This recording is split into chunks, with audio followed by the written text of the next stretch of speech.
Hello, it's Mario Joyner, your Las Vegas Probate Specialist, where I assist families going through the probate process with real estate and more.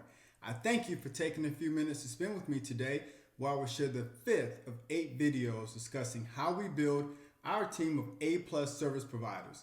Now, all of the service provider categories in this series are often requested from clients almost daily. Many of these service providers I will mention may be obvious, but some of the others may have never crossed your mind. Today, we will discuss again the fifth service provider category, accountants. And without further ado, let's get started.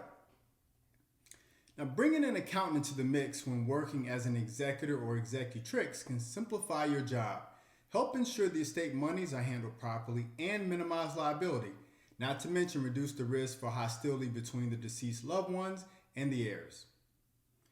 If you have been designated the personal representative for a deceased relative or friend, you need to understand the basics of how to handle the probate accounting. If you are the administrator or executor of a probate estate for a deceased friend or relative, an important part of your duties is to provide a probate accounting to the court. Now, the exact procedure and the specific forms used will vary from state to state. However, the following information will help you understand the basics of probate accounting. If all of the beneficiaries sign a form called a waiver of accounting, probate often may be concluded without an accounting.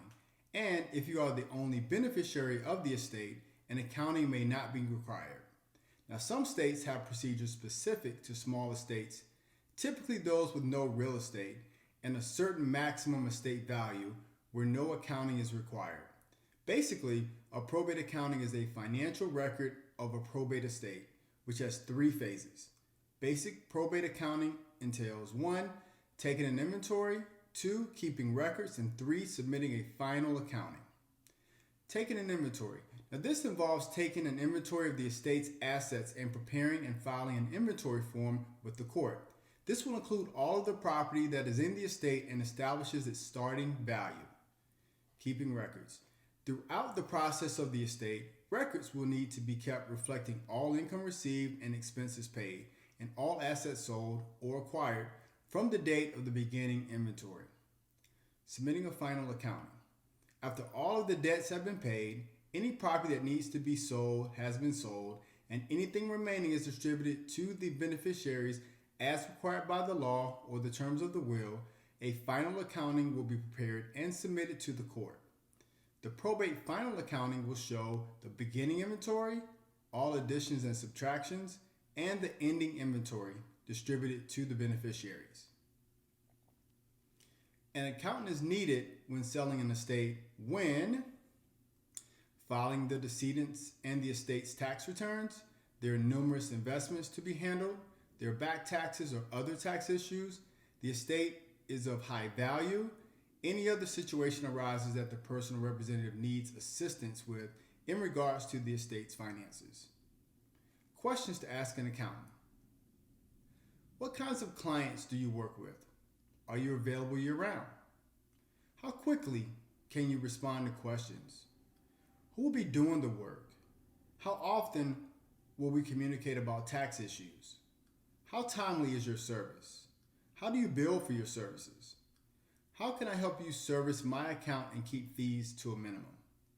How long have you been a certified public accountant or CPA? What professional organizations are you a member of? Are you a member in good standing with the state's CPA board? Do you receive annual professional education?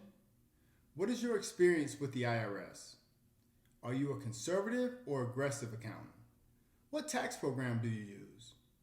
What services do you offer other than tax preparation? Now, a link with all the questions will be provided below, or feel free to contact me at info@lvprobatespecialist.com. Remember, if you have any questions about this topic or any questions related to probate, feel free to contact me directly. This is Mario Joyner, your Las Vegas Probate Specialist, where I assist families going through the probate process with real estate and more. Thanks again for watching, and I hope you watch next week when we start to deal with movers, because it will be the best video thus far. Have a wonderful day.